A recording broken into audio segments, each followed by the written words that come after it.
Merry Christmas! Ho ho ho! There's your shadow.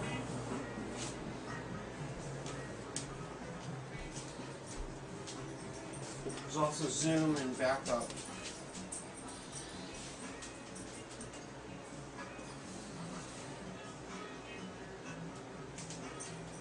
He's loving the legs. He's so not a cat. So not a cat. And then we have the dog that's so not a dog that's afraid to go out in the rain. The Chicky dog. We call him Chicky dog. It's because he's chicken.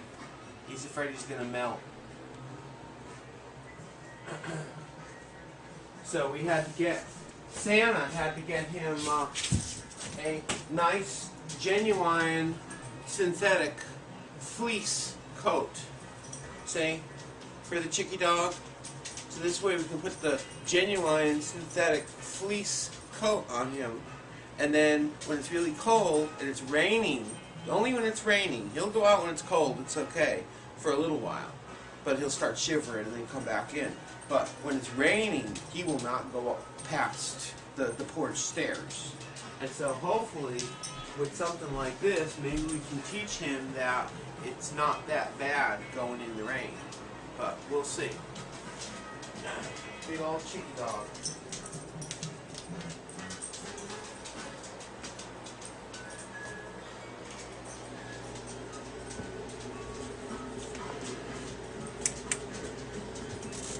Scooby-Dooby. Scuba Frog. This is the Scuba Frog. His name is Scooby, but his nickname is Scuba because he's very, very fascinated with playing with water.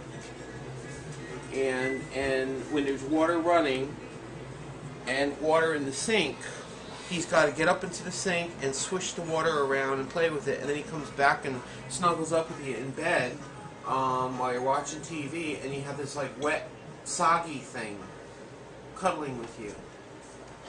It's like cats don't do that. That's like so not a cat.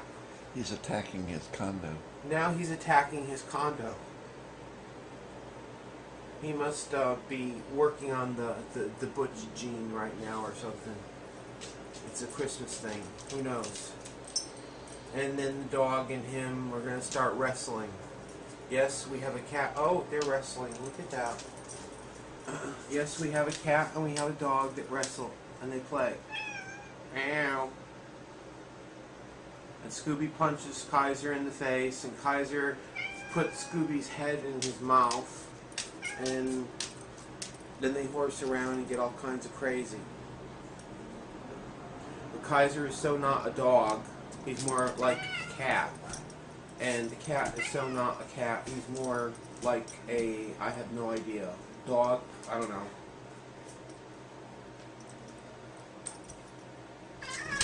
Ah, see? That's what happens. Mr. Aggressive. That's what happens.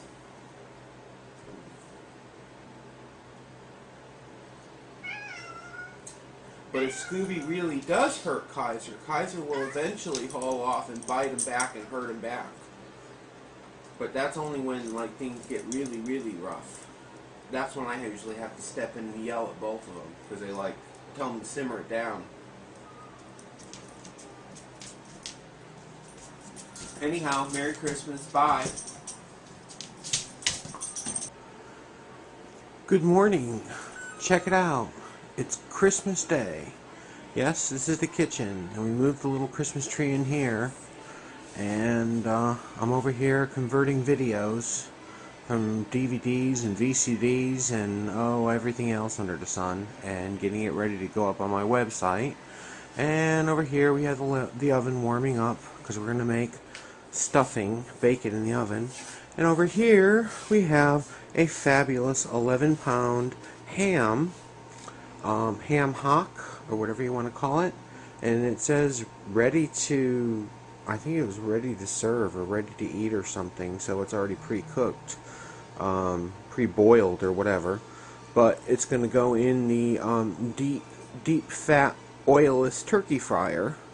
And over here, Win made his famous, fabulous cranberry relish, or cooked cranberries with Jack Daniels and some other spices and stuff like that. And these are cookies I baked the other day and got done. Those over there are peppermint sugar cookies, and over these here are peanut butter cookies. And now we're going to take the basket outside and we're going to stick it inside the turkey fryer and turn it on.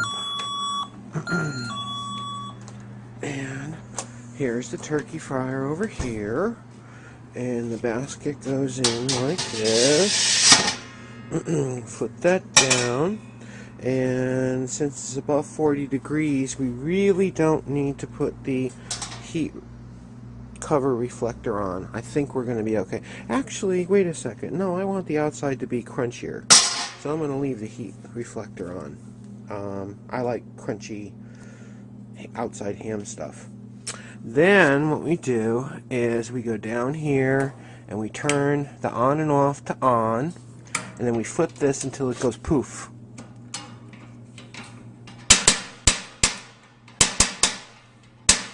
Oh, duh. We have to turn the gas on the big thing first. There we go.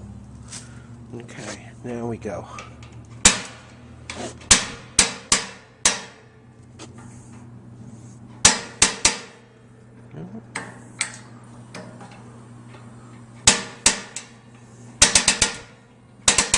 There we go. I heard it poof. And if we peek in the hole, we can see the flame. See the flame? That's what cooks everything. Isn't that amazing? This entire ring all around here is engrossed in flame. And this big old bucket thingy here fits inside. And then inside that, the case goes inside. And it literally works just like you were doing a deep fryer, but you don't have to wait 45 minutes for the thing to heat up. And then down here is the little gravy catcher, because when it drips down, there's a little hole in the center and it drips in the center, so you can actually make ham gravy, believe it or not, or turkey gravy. And it's for turkey, it's 10 minutes per pound. For raw ham, uncooked, totally uncooked, it's 15 minutes per pound. But we're going to go by the turkey and chicken standards. For chicken, it's 15 minutes a pound. And so we're going to go in between, and we're going to figure, okay, 15 minutes for 11 pounds, that's going to give us about 2 hours and close to 45 minutes. I say maybe 2 hours and 30 minutes, 2 hours and 15 minutes. And it is now, let's see, it is now 11:43. So, yeah, we're probably going to be eating Christmas dinner at about 2:30, something like that. And I got a veggie platter I got to put together, and I got to finish working on my stuffing and get that in the oven. Bye. Do what? I don't want to call 911 when you call in there and you can't get out. I've gotten stuck. I can't get out.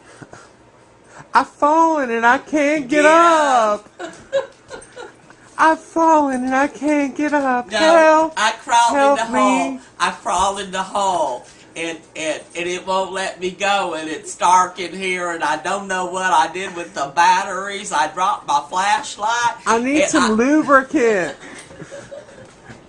I can't slide out. I need some lubricant. What is that thing? Huh? What is it? Yeah.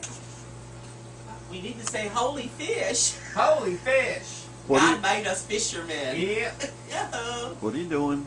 We moved the tall boy or the big boy or the whatever the fuck it's called, the chest of drawers. Hi, boy. High boy. We moved the high boy out. We moved the end table out with the other drawers in it. We cleared this all out. Now this is going to go up against the wall, but we have to drill a hole in the floor for the blower. And this is where we get underneath the house, because this is our little trappy door. and Scooby is going to get like oh so crazy, and you're going to have to hold him by the tail, because if he runs under there, I'm not going to be able to get him. Stanley did that. When we did the they closet. put power Who's that? power tools. This is Tom. This is our helper friend. This is Tom, who makes porcelain dolls by day and does butch shit by night. And he's fixing to help us. Fixing. He's fixing. They gave me a power drill. But he's not from Texas. He's originally from Georgia. Would that be Macon, Georgia? No, He does. San Francisco. I'm a big San Francisco. ferry. That's right, ferry from San Francisco. What are you doing down here? Okay, we drilled the pilot hole. There's the pilot hoe. Okay. Who are you calling a hoe? It's a hoe. And then what we got to do is I got to climb underneath the house and crawl in the dirt and stuff. What is everybody who's watching this deaf? You're screaming at them. Oh, I'm sorry. Are we being loud? We're being Texan. We're just being Texan. Everything in Texas is bigger, ain't it? Okay. We want to make sure it's hearing us. Okay. Anyways. Y'all keep coming. We're going to drill a hole here in the floor, and we're going to wobble the drill so that we can find the pilot, and then we're going to take this. Oh, where's the other piece I have to take? Oh, it's over there. Okay, I have to take a piece of the pipe down to make sure that we're not going to be interfering with anything. And then after we do that, then we come back up, and then we go drill, and then we go around it with a saber saw, and we, like a perforated piece of paper, and then we pop it out, and then after that, we screw that thing down, and then we hook this, goes on the end of that, and then the other end goes on that, over there. That over there, because that has the thing that's going to connect it. And we're putting in the new swimming pool. Yes, this is the new Swimming pool for our children. The swimming pond. We promise our children we get them a brand new swimming pool. So this is their swimming pool, and isn't it pretty? And ain't it pretty? Welcome to Texas. There. This is our wonderful person trying to break underneath the house. You know, we were afraid burglars were going to sneak in from the bottom. So we... Trying to leave the bed?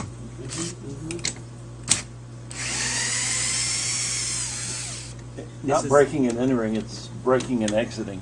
Oh, this is where they kept the dungeon. And the body of the last homeowner was buried deep down there. No, it's where we bury all our tricks. No, we're going to call bones. You know, when they find a mummified body down underneath the house. Yeah, I meet them at the hidden door, and I bring them back here, and then when we're done, we just like chop them up and throw them under the house. Should have been a pizza delivery guy. These are, we'll have to reuse them. Hey, they're all about the same size. How'd you get them all to match? I worked hard. Oh. I worked real hard. Are you sure you're going to want to go down there? Okay. Are you sure you should have moved that? It just sits there. Hello? Hello? Okay. Rick, are you going to fit under there? Wynn paid people to do this, so I'm kind of like, shit like this is so much easier. So, would you explain what we're doing?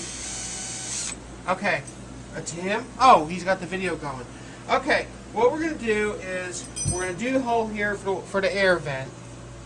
And originally we're going to put that big chiller, that big square black thing up there, which makes lots of noise when it's running. We were going to put it underneath the house. But we found out that the hole over here that we climbed through is too small, and we're going to have to cut the hole in the floor bigger. Or we have to cut a hole over here to get it down underneath the house. Or we thought we'd put it up here on the, up in the attic and run the hoses down. But the problem is if we put the hoses up into the attic, we have a problem with gravity. It's called lift. Okay?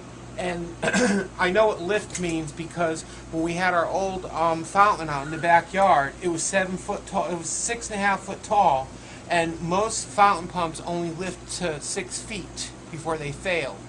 And that the poor pump has to work so hard to push water up that high. It's a problem. And so Wynn found a couple pumps on the internet, which are very expensive, that we could do it with, but it also doesn't tell us if the pump is going to be that powerful. Is it also going to be very noisy when we put it inside the sump, which is going to go here? Okay, and if we put the noisy pump in here, then again the bedroom's going to be noisy when we're trying to watch television. So Tom came up with an idea, which I told him earlier, is that we could put the chiller out on the back porch and run the plumbing out that way underneath the bedroom window, because the bedroom window is wood and it's not brick like the rest of the house is. And then he came up with the idea, why don't we put the chiller in the kitchen? And we'll put it on the other side of the wall in the kitchen on the floor, okay? And this way, the water can come up this way, out through the wall here, over to the kitchen, and then back through. And this way, when the chiller runs, we don't hear it every time it turns on and off. It's just like a regular refrigerator. Duh, refrigerators are in the kitchen, right? Is that Vanna White? Okay, Vanna, thank you. Thank you. Vanna's doing a good performance here.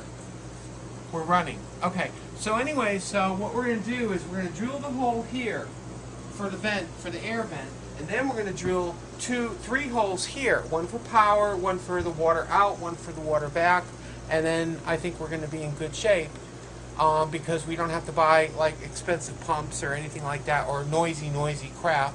It's going to make things a lot easier. And for long-term maintenance, it's probably going to work better because we don't have all this gravity up in the air and back down, or down underneath the house and back up again. So it'll. My concern with being underneath the house was moisture, humidity, water, stuff like that. Because yeah, we do have a little dampness under the house when spring starts raining here in Texas, and then when it gets really hot, everything gets really dry. But my problem about it was if we have metal parts running the chiller, is the chiller going to start rusting and decaying, being in the moisture underneath the house? Well, if it's in the kitchen, it's not going to hurt it at all. It'll be just fine. So, film at 11. Bye. Now, we have sawage, we have lightage, we have brushage, and oh look, we have holeage. And I'm and Vanna is holding. I am holding the letter O. The letter O. This has been brought to you by the letter O. Oh. I see, said the blind man. Oh, and look, it's mounted down there. Look. And we will. I am holding the wood plug that was once the floor. And look, and there's the hole. What's the pipe down there? See, I told you. That's a gas pipe. Now you tell us. You mean all this time the gas pipe was within 20 feet of us? No, we have floor furnaces. Oh. But they're all shut off and covered up. They're turned off. No, wait a minute. That's a water pipe. That's I a believe. live wire, right? No, that's a water pipe. That's a water pipe, not a gas pipe. But there's gas pipes and water pipes that they run. See this one that comes up this way? That comes up and down? That's the water from my shower. Oh, cool. So now, it's my turn to hold this. Now, would you explain that we're trying to get the new world started for the new fishies? The new fishies. And there is the hole for the ventilation. Thank you.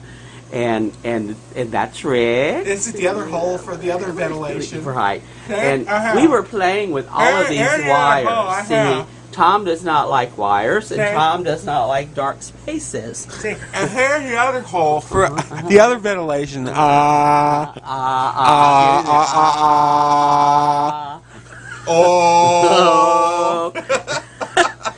The hole does not fit. We'll be back. Bye.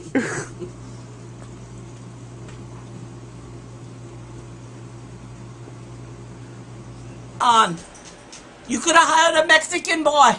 You know, you could have hired a Mexican boy that spoke in good English. No college education. We are now filling the tanks with salt water just purchased from the North Aquarium store. If you've noticed, this thing has a lot of water in it. And you want to know something else? We're not going to need 20 gallons of water.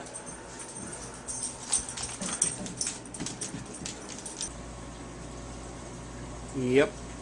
There's the Great Protector. Preening and cleaning. Scooby-Doo. Scooby.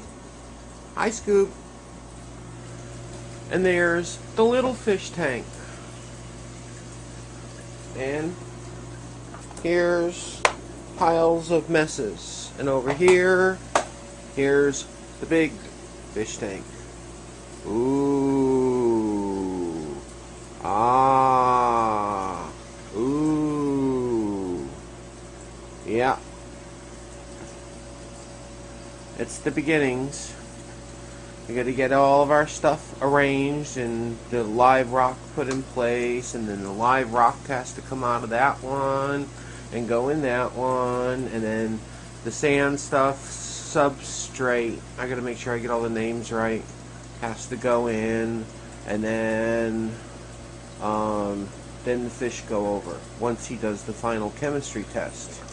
But anyhow, let's go back over to the bed. I think I need to clean the lens on this camera. I think there's some fuzzy stuff on it. Hold on, I'm cleaning. There. Is that better? Oh yeah, a little better. Okay. There's the fish tank. And there's the TV and the stereo. And there's my bathroom. And there's the door out to the kitchen.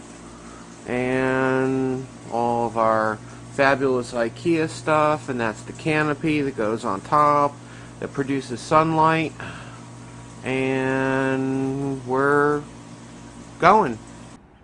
And out here you see all these empty 5-gallon jugs, which we had to go up to Dallas North Aquarium and load into the truck. We had to make 2 trips. We got a grand total of 45 of these 5-gallon jugs. These are still filled. Still have some water in them, which we haven't put into the tank yet, because once we get all the rocks and stuff moved and this and that, we need some extra just to have on site. And why is this so important? Because the water that's inside is reverse osmosis deionized. No, deionized. Wait.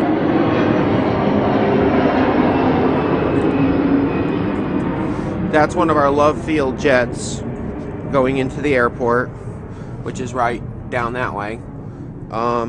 This is reverse osmosis deionized, or it's either deionized or unionized. Hold on a second, let me check. Is it deionized or unionized? Deionized. Deionized, okay. Deionized, reverse osmosis deionized salt water. They have to add salt to it too to make it turn it into ocean water. And they have these great big huge machines that do it up at the place, and they have this gas pump thing that they just shove in there and fill, stick them in the car. You have to rent the buckets, and then we have to take the buckets back because a lot of people were getting them and just throwing them out. So, and thanks to this lovely little red wagon, oh my god, it's a little red wagon, look at that, it's ancient. It was all rusty and yucky, and I had to scrape it out and paint it and everything else. When Wynn's mom passed away, we took it and stored it in the garage. Well, the nice thing about this is the hand trucks can only hold 2 buckets at a time, and this little guy can handle 3, and you don't have to teeter-totter or go nuts trying to balance them. All you do is put them on and drag them in through the backyard over there. And so that was last night's project, yesterday and last night's project. And today Wynn's going to be, you know, arranging things and putting stuff in order and stuff like that. And I'm probably going to be fiddling around with, I got some orders I have to fill for Mystic Ways. And that's about it. Bye. Merry Christmas. Happy New Year.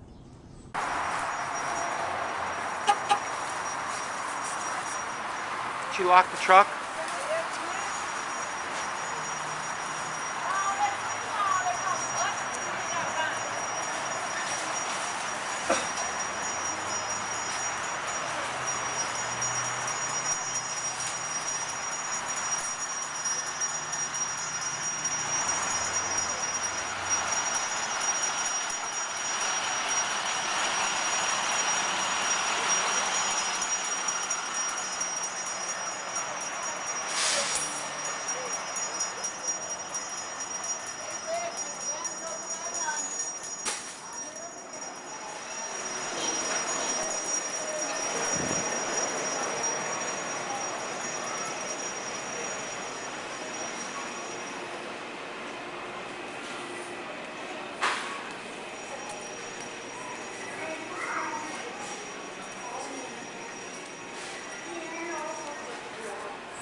need 3 vials of NPH.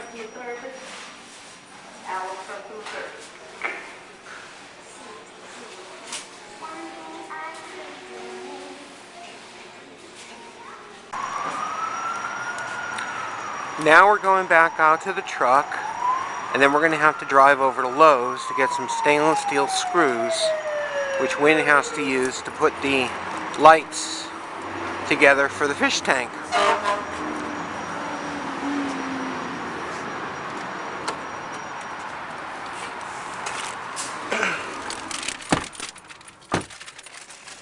Because you have to use stainless steel screws, otherwise they'll rust and corrode from the salt water from the fish tank.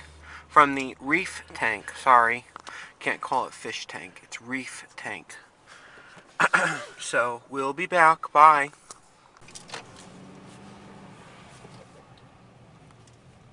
Here we are, almost at Lowe's.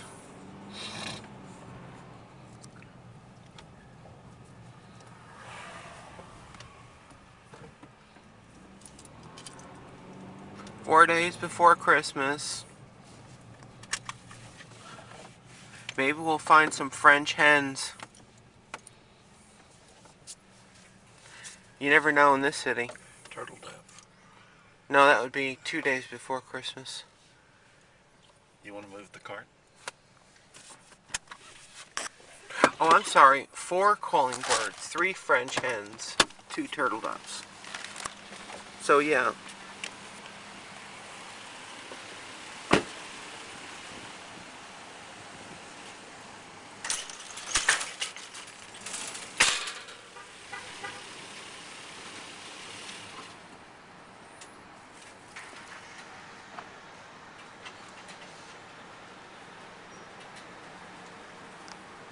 So we had Angry Birds calling, and today we have 3 French hens, and we're supposed to fear the frog. Fear the frog. Fear the frog. Fear the frog.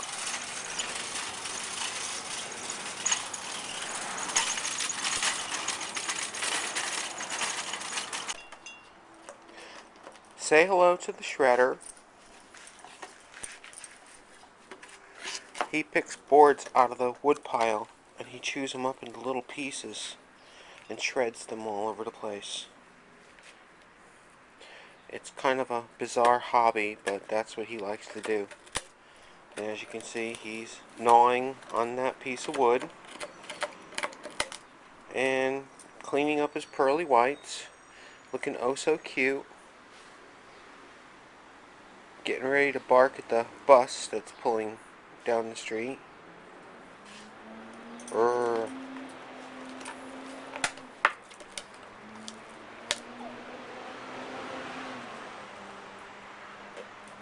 And there we are with our goofy Christmas ornaments and stuff.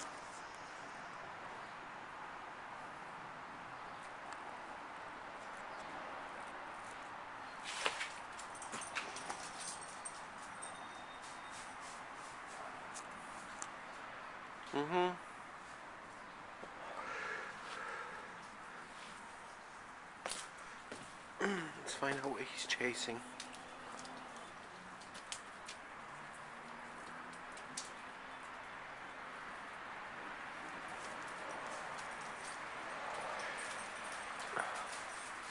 Oh, a squirrel. I see it running up in the tree.